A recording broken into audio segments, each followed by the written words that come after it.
안녕하세요. 다산에듀 원장 이재현입니다. 이번 강의는 특수 동기기입니다. 이 특수 동기기는 말 그대로 특수한 경우에 사용이 됩니다. 해당 파트 같은 경우에는 문제에서 많이 다루고 있다라기보다는 간혹 문제에서 출제가 되고 각 특수기에 대한 장점, 단점, 특징 이런 것들에 대해서 문제가 출제가 되기 때문에 여러분들이 여기 있는 내용을 다 암기하시는 것이 아니라 이러한 특수기기가 있다, 이런 특징을 갖고 있다라고 한 번씩 읽어보시고 넘어가시라고 교재에서 다루고 있습니다. 그래서 이 특수 동기기에 대한 내용은 한 9가지 정도 우리가 다루고 있는데 첫 번째부터 하나씩 살펴보겠습니다. 첫 번째는 단상 동기발전기입니다. 여러분들이 배운 동기발전기는 모두 3상이었습니다. 즉 3상 동기발전기라고 하는 것은 3상 전력을 생산하는 것이죠. 근데 이 단상 동기발전기라고 하는 것은 말 그대로 단상 교류를 생산을 합니다. 그럼 고정자의 권선이 단상 권선으로 감겨져 있겠죠. 그래서 1번에서는 단상 교류를 발생하고 단상 권선 한 것 이렇게 되어 있습니다. 특수한 곳에 사용이 되기 때문에 전기철도, 전기화학, 전열공업 등 특수한 곳에 사용이 된다라고 되어 있네요. 세 번째를 보시게 되면 여러분들 동기발전기나 전동기에서는 전기자 반작용이라는 것이 있습니다. 이 전기자 반작용에 의해서 주자속이 왜곡되고 그에 따라서 고조파가 포함이 되고 유기전압이 왜곡된다는 걸 여러분들이 알고 있습니다. 그럼 얘는 조금 특이하게 전기자 반작용에 의해서 전기자에는 3579라고 하는 홀수파의 고조파가 유기가 되고요. 계자에는 468의 짝수 고조파가 유기가 된다는 게 조금 틀리다라는 것을 알 수 있습니다. 네 번째를 보시게 되면 이러한 고조파에 의한 전압 유기가 왜곡되는 것을 방지하기 위해서 자극면에 즉 계자에 농연권선을 설치했다라고 되어 있습니다. 이 단상 동기발전기는 3상 동기발전기에 비해 출력이 60% 정도가 되고요. 동소는 줄지만 표유부하손이 많기 때문에 전체 효율로 봤을 때에는 3상보다 효율이 나쁘다라는 특징이 있습니다. 가볍게 한번 여러분들이 읽어봐 주시기 바랍니다. 두 번째는 정연파 발전기입니다. 정연파 발전기는 말 그대로 정연파를 생산하는 발전기입니다. 그러면 다른 발전기는 정연파가 안 나오느냐? 그런 것이 아니라 다른 발전기 같은 경우에 전기자 반작용 등에 의해서 고조파가 유기가 되고 또 부하가 증가하면 증가할수록 전기자 반작용이 커지기 때문에 고조파가 더 많아져서 유기기전력이 왜곡된다는 얘기죠. 그것을 방지한 것이 이제 정연파 발전기다라고 보시면 되겠습니다. 그럼 내용을 읽어보면 돌극형 3상 발전기에서는 무부하 기전력이 정연파여도 무부하일 때는 정연파가 유지가 되지만 부하 전류가 흐르면 즉 전류가 증가하게 되면 전기자 반작용이 증가가 돼서 전기자 반작용이 증가하니까 고조파가 늘어나는 거죠. 자개가 외형이 되고 고조파 전압이 유도하게 된다. 근데 원통형 같은 경우에는 직축이나 횡축의 공극이 일정하죠. 직축이나 횡축 반작용의 차가 돌극보다 적지만 어떻다는 얘기예요. 그래도 고조파가 유기가 된다. 이런 얘기가 되겠죠. 근데 이 정연파 발전기 같은 경우에는 원통형 회전자를 사용해서 공극의 간격을 균일하게 하면서 공극의 자기장을 일정하게 하고 전기자 반작용에 의한 자속 외형을 매우 적게 하도록 설계하여 만든 그러한 발전기다라고 보시면 되겠습니다. 즉, 예에서는 그냥 정연파 발전기는 전기자 반작용에 의한 왜곡을 최소화로 줄인 정연파를 유기하는 발전기다라는 정도로 여러분들이 기억을 해주시면 되겠습니다. 세 번째, 고주파 발전기입니다. 고주파 발전기는 말 그대로 고주파수를 만드는 발전기가 되겠죠. 그럼 여러분들이 동기기에서 주파수와 관련된 식은 이런 게 있습니다. 동기속도 NS라고 하는 것은 P분의 120F입니다. 극수와 주파수에 의해서. 그럼 얘를 주파수에 관한 식으로 써보면 120분의 ns 곱하기 p 이렇게 됩니다. 그러면 주파수를 높일 수 있는 방법은, 주파수를 크게 할 수 있는 방법은 회전수를 높이거나 극수를 높이면 주파수를 높게 할 수 있습니다. 맞죠? 근데 이 회전수와 극수는 이 주파수를 올리는데 뭐가 있습니까? 바로 한계라는 게 있습니다. 즉 기계적, 즉 물리적 한계라는 게 존재하기 때문에 이러한 방식으로는 주파수를 높일 수가 없더라 이런 얘기예요. 그래서 이 고주파 발전기 같은 경우에 뭐 구조를 간단하게 한번 그려보면, 자 여기를 뭐 고정자라고 보겠습니다. 뭐 이렇게 고정자가 있고, 얘를 이제 고정자를 펼쳐 놓게 되면, 그럼 고정자의 도체가 이렇게 있을 것이고요. 이렇게 있겠죠. 근데 이 고정자에 적어볼까 얘가 고정자의 계자 권선을 이렇게 감습니다. 이렇게 계자. 그리고 여기도 계자를 이렇게 감습니다. 그리고 나서 이 회전자에 이렇게 톱니를 홈수를 이렇게 만드는 거죠. 이렇게. 이렇게. 그러면 자 어떻게 되는지를 한번 보겠습니다. 그럼 분명히 이 계자에서 자속이 뭐 나오고 뭐 들어가고 하겠죠.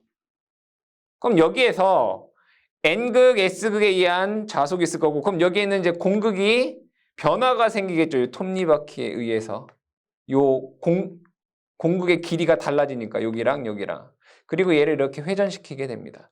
그럼 그때 여기에 전압이 6기가 되는데, 그 6이 되는 주파수 F라고 하는 것은, 자 여기 톱니의 수를 제가 N이라고 보고요. 여기에 얘가 회전하는 속도, 초당 회전수를 N이라고 하면 요 N만큼의 주파수를 만들 수 있더라. 이게 고주파 발전기의 원리입니다. 그걸 이제 글로 써놓으면 1번부터 읽어보게 되면, 돌극형으로 극수와 회전수를 증가하면 주파수를 증가할 수 있지만 기계적으로 어떤 한계가 있다. 그래서 고정자의 여자 권선을 감고, 고정자의 여자 권선, 계자 권선을 감고, 회전자에는 요철철심으로 그러니까 이런 톱니를 만들어서 얘를 회전시키면 요 전기자에 고주파수가 생기더라 이런 얘기예요. 그 주파수가 F는 N Hz가 되더라 이런 얘기죠. 그래서 이 수백에서 2만 Hz까지의 고주파 전원을 만들 수가 있겠다. 얘는 고주파 가열 전원 등에 많이 사용이 된다. 그래서 고주파 발전기는 고주파수를 만들기 위한 발전기구나. 이때 주파수 F는 톱니의 수, 회전자의 톱니 수 곱하기 회전자의 속도로 곱하면 주파수를 알 수 있다라는 정도 여러분들이 기억해 주시면 되겠습니다. 다음에 네 번째, 동기 주파수 변환기. 동기 주파수 변환기. 이 동기 주파수 변환기는 말 그대로 주파수를 변화시키는 변환 장치는, 즉 전력 변환 장치가 되겠죠. 얘도 그림으로 그리면 아주 간단합니다.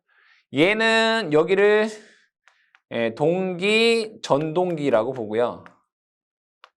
얘는 동기 발전기라고 보겠습니다. 그럼 얘를 여기에 예를 들어 60Hz의 전원을 넣습니다.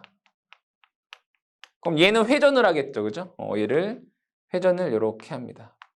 그럼 볼게요. 만약에 60Hz의 극수가 12극짜리 동기 전동기라고 볼게요. 그럼 얘는 회전수가 NS는 P분의 120F 해보면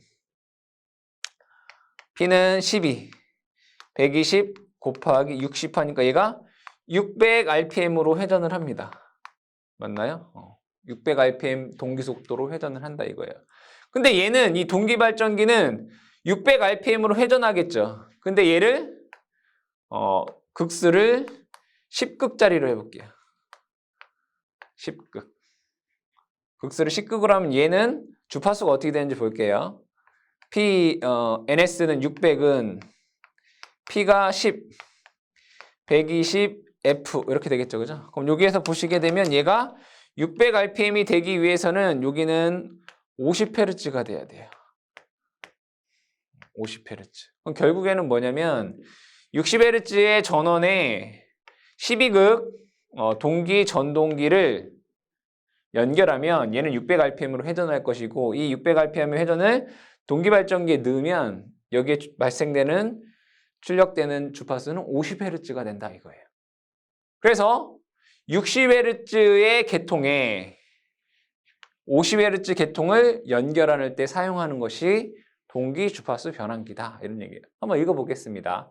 동기전동기와 동기발전기를 직결하여 두 동기기의 극수비를 각각 주파수비와 같게 선택한 것으로 일반적으로 가역 주파수 변환기로서 50, 60Hz의 계통 사이에 전력 변환에 많이 사용되고 있는 방식이다라고 되어 있죠. 그럼 이 식은 어디에서 나온 겁니까? NS는 P분의 120F 요거에서 나온 거잖아요. 즉 여기에서 P1분의 F1이 P2분의 F2랑 같다라고 하는 것을 이용해서 이 주파수를 변환하는 방식이다라는 거죠. 그럼 결국에는 이 전체가 요만큼이 여기서부터 요만큼이 뭐란 얘기예요? 주파수 계통에 변환 계통에 사용하는 장치인 거죠. 그쵸? 그러면 얘의 특징이 뭐가 있냐? 자, 얘는 둘 다 동기이기 때문에 계좌 전류를 변화시켜서 역류를 1로 만들 수가 있겠죠. 역류 조정 가능하고요. 변환기 용량이 계통 용량보다 적은 경우 예를 들면 여기에서 변환하는 전력이 예를 들어 300kVA다 이거 예를 들어 300kVA 여기도 300kVA 근데 얘가 감당할 수 있는 용량이 300이 안 돼요. 뭐 예를 들어 얘가 최대 200kVA까지 전력 변환이 가능하다. 이렇게 됐을 때는 얘 전력 변환기 용량이 부하의 용량보다 작으니까 무리가 되죠. 즉 과부하가 되겠죠. 그래서 과부하가 되는 경우 주파수 및 전압의 급변에 대해서 동기 이탈을 발생할 수 있다.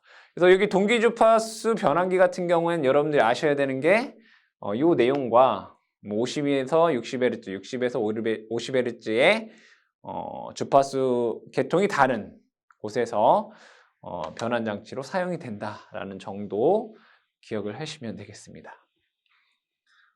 다음에 5번 동기조상기입니다. 동기조상기는 우리가 동기전동기를 얘기할 때 이미 다 했던 내용이기 때문에 간단하게만 설명을 해보면 동기조상기는 동기전동기를 무부하 운전하여 무효전력을 공급하는 장치입니다. 그러면 이 무효전력을 공급함으로 인해서 역류를 조절할 수가 있겠고요. 그 다음에 선로의 전압을 조정할 수가 있습니다. 즉 동기조상기라고 하는 것은 무효전력 공급장치이다. 그럼 동기조상기 하면 가장 첫 번째로 나와야 될 게 뭐죠? 바로 위상곡선인 V곡선이죠. 계좌전류를 작게 하면 부족여자되어 지상전류가 흐르게 되고요.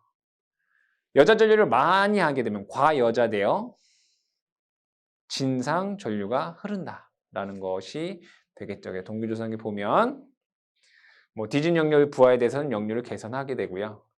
무부하 충전할 경우에는 앞선 전류에 의한 전압 상승을 방지한다. L로서 공급해서 그 다음에 일정한 전압을 유지하는 데 사용이 된다라고 되어 있습니다. 그래서 동기조상기는 여러분들이 무효전력을 공급해서 역류 조정과 전압 조정을 한다라는 정도 여기 부분에서는 기억해 주시면 되겠습니다.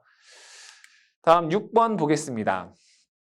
단락 발전기다라고 되어 있습니다. 이 단락 발전기는 단락 사고랑 관련이 있는 거죠. 그럼 단락이 일어나면 단락 사고가 발생하면 뭐가 동작이 될까요? 바로 차단기가 동작이 되겠죠. 그러면 차단기가 생산이 되면 이 차단기를 시험을 해야 되겠죠. 그럼 단락 전류를 흘려줘야 됩니다. 즉 단락 전류를 흘려서 이 차단기를 시험하기 위한 전원으로 사용되는 것이 단락 발전기입니다. 읽어보면 차단기 시험에 교류 발전기에 단락 대전류를 흐르게 할 목적으로 사용되는 발전기, 즉 차단기 단락 시험용 전원이다 라고 보시면 되겠습니다. 하나씩 읽어보면 회전자에 강력한 제동건선을 설치하여 단락 전류의 감소를 감소하도록 한다. 그래서 단락 전류가 줄어드는 것을 방지하도록 한다 이거예요. 왜? 얘는 이 발전기는 단락 전류를 공급하기 위해서 만든 발전기이기 때문에. 두 번째, 회전자의 관성 모멘트를 크게 하여 관성을 크게 한다. 그죠? 관성을 크게 한다. 세 번째, 고정자 슬롯을 적게 하여 슬롯을 얇고 폭은 넓은 모양으로 한다. 이건 뭐 모양에 대한 내용이 되겠네요. 그 다음에 동기 리액턴스를 적게 하여. 동기 리액턴스가 작으면 단락 전류가 커지겠죠. 왜냐하면 단락 전류 IS는 XS분의 2가 되잖아요. 그럼 얘가 작으면 단락 전류가 커질 것이고 단락 용량이 커지게 되겠죠. 그래서 이러한 네 가지에 대한 특징이 있겠습니다. 단락 발전기 같은 경우에는 차단기 단락 시험 전원으로 사용이 된다라는 정도 기억해 주시면 되겠네요. 7번 극수 변환 동기기라고 되어 있습니다. 극수 변환 동기기. 이 극수 변환 동기기 같은 경우에는 간단하게 예를 들면 여기에 어떤 물 웅덩이가 이렇게 있고요. 여기도 물 웅덩이가 이렇게 있다라고 보겠습니다. 그럼 물이 이렇게 내려올 때는 발전기로 쓰게 되고요. 그 다음에 이 물을 다시 이 위로 올릴 때에는 양수기로 씁니다.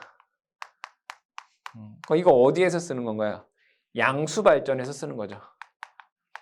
양수발전소. 이 양수발전소에서 물이 내려갈 때는 발전기로 쓰고 물을 다시 위로 올릴 때는 양수기, 펌프라고 써볼까요? 펌프로 쓴단 말이에요. 전동기로 쓴다는 얘기. 즉, 한 번은 발전기로 쓰고 한 번은 전동기로 쓴다 이거예요. 그럼 발전기로 쓸 때와 이 전동기로 쓸 때의 회전 속도를 다르게 하는 것이 효율적이더라 이런 얘기죠. 그래서 자, 동기 속도 NS는 P분의 120F입니다. 뭐 주파수는 동일할 것이고 이 극수를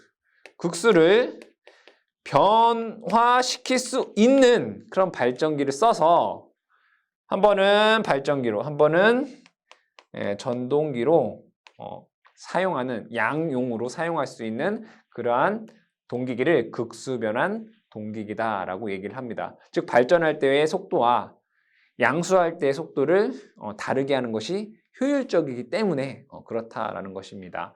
그러면 읽어보면 동기기의 극수를 적당한 방법에 의하여 바꾸면 그 동기 속도가 변화한다. 그래서 극수를 바꾸면 동기 속도가 바뀌겠죠.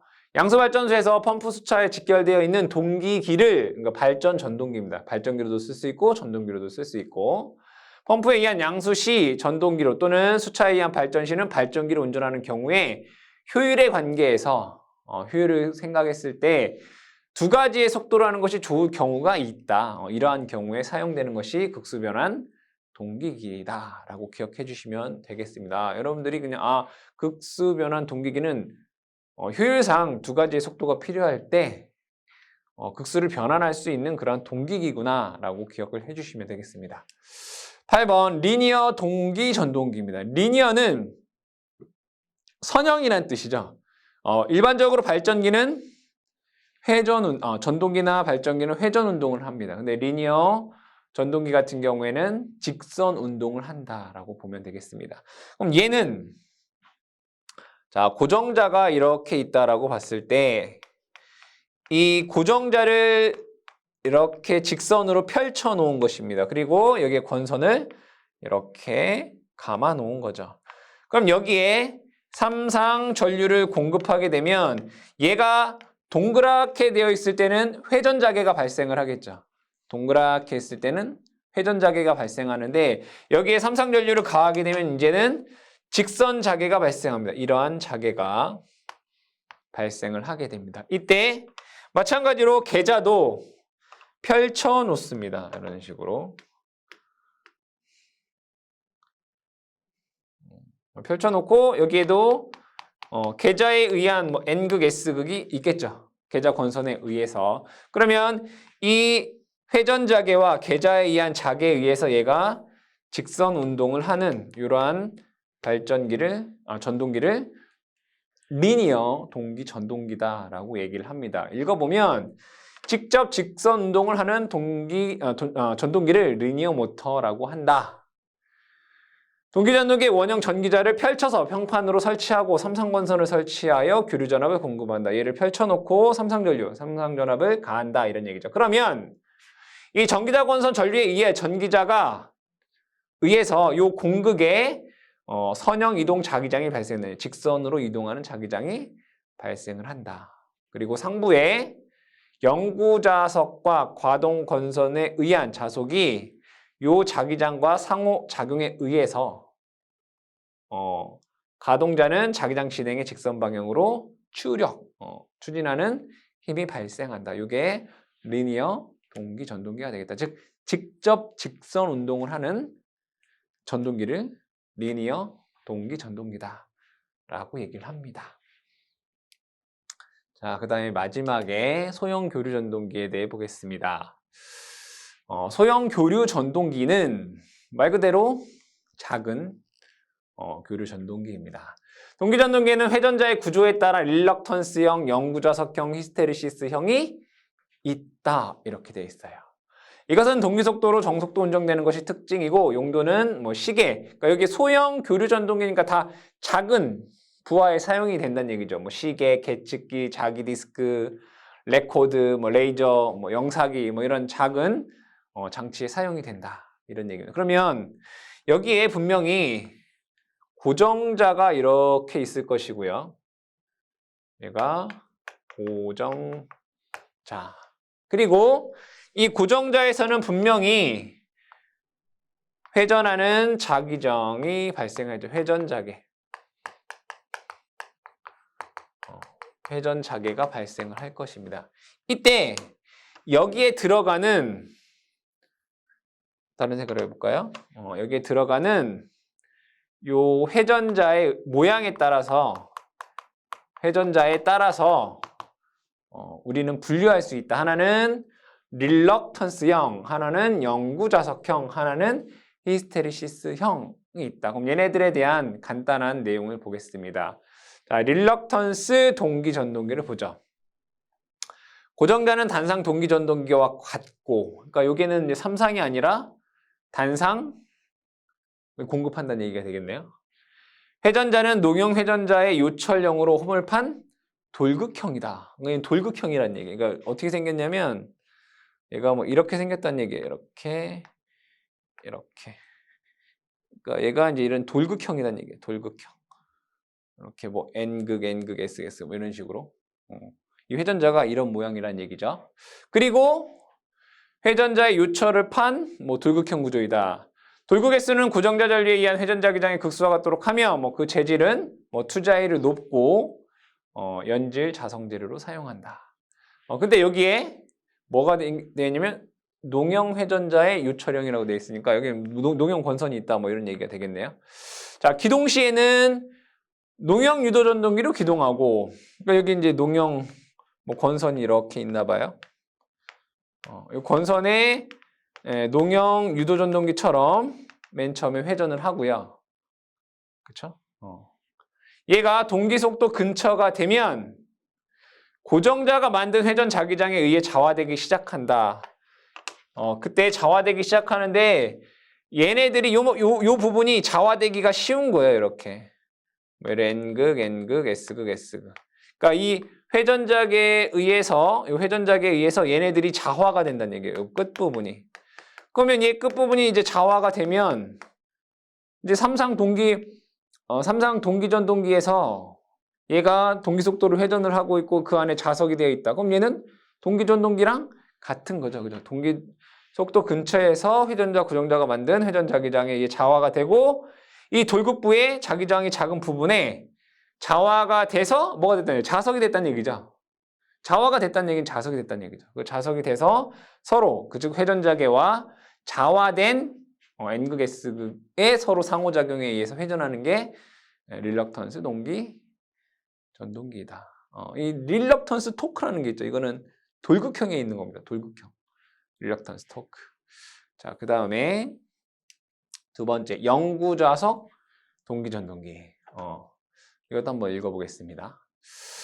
고정자는 회전 자기장을 만드는 권선이 설치한 회전자는 회전자 중심에 영구좌석을 설치하고 그 둘레에 농형 권선을 삽입한 구조이다. 얘는 회전자가 이렇게 있는데 여기 회전자 안에는 영구좌석을 넣었다는 얘기고요. 그렇죠? 그 다음에 여기에는 뭐 농형 권선을 이렇게 넣었다. 뭐 이런 얘기가 되겠 거 아니에요. 이렇게. 여긴 영구자석이 있고 그 주변에 농형 권선이 있다 이런 얘기예요. 그럼 얘는 마찬가지로 회전 자기장이 있고요. 농형 권선이 있으니까 이 농형 여러분들 나중에 농형 유도 전동기에 대해서 배우실 건데 이 회전 자기장 안에 농형 권선이 있으면 얘가 그냥 회전을 해요. 그러니까 얘는 뭐냐면 이 회전 자기장 안에 농형 권선에 의해서 먼저 기동을 한다는 얘기예요. 그럼 얘는 동기속도로 동기속도 ns로 회전이 되겠죠. 그때 이 자석과 회전자기에 의해서 동기속도로 계속 회전하는 전동기가 영구자석 동기전동기가 되는 거예요. 그걸 읽어보게 되면 고정자는 회전 자기장을 만들고 회전자는 회전자 중심부에 영구자석을 놓고 그 둘레에 농형권선을 설치했다. 즉 농형권선은 기동하기 위한 거예요. 동기속도까지. 그 다음에 자 뭐야 농형 유도전동기 기동하고 이때 고정자 회전 자기장에 의해 유도되는 기전력이 발생이 되고 회전 자기장과 유도 기전력 사이에 토크가 발생하며 동기속도로 회전을 한다. 뭐 이런 얘기가 되겠다. 그렇죠? 영구자석과 회전자에 의해서 동기속도로 회전한다. 구조가 간단하고 릴럭턴스 전동기에 비해 역률과 효율이 좋다. 이게 문제에 나오기 쉽겠다. 그렇죠? 뭐 영구자석 동기전동기는 릴럭턴스 전동기에 비해 뭐 역률과 효율이 나쁘다.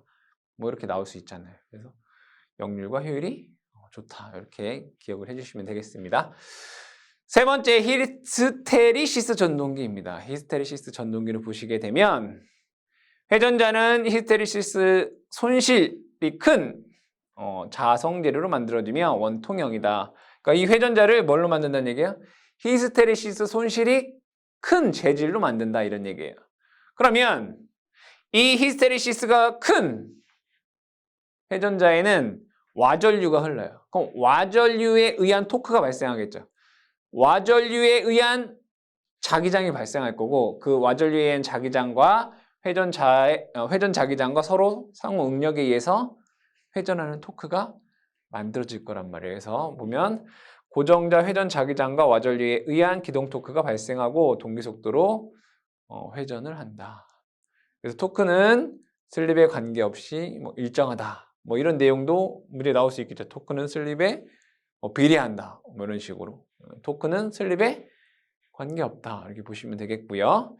자기회로가 균일함으로 토크의 진동이 없고 소형 특수 용도에 사용이 된다. 얘는 히스테리시스 전동기는 다 뭐 토크에 관한 내용이 되겠네요. 토크는 슬립에 관계가 없고 토크의 변동이 거의 없다. 진동이 없다. 이런 내용이 되겠습니다. 총 뭐 9가지에 대해서 특수 동기기에 대해서 알아봤는데 여러분들이 이걸 다 암기하실 필요는 없고 여기에서 키포인트로 어떠한 게 중요한가, 얘가 무엇인가, 어떤 동기기인가, 얘의 특징은 무엇인가, 그 정도만 여러분들이 기억을 하고 계시고 나중에 문제를 푸시면서 조금 더 상세하거나 아니면 애매한 내용들은 좀 더 찾아서 공부를 하시면 되겠습니다.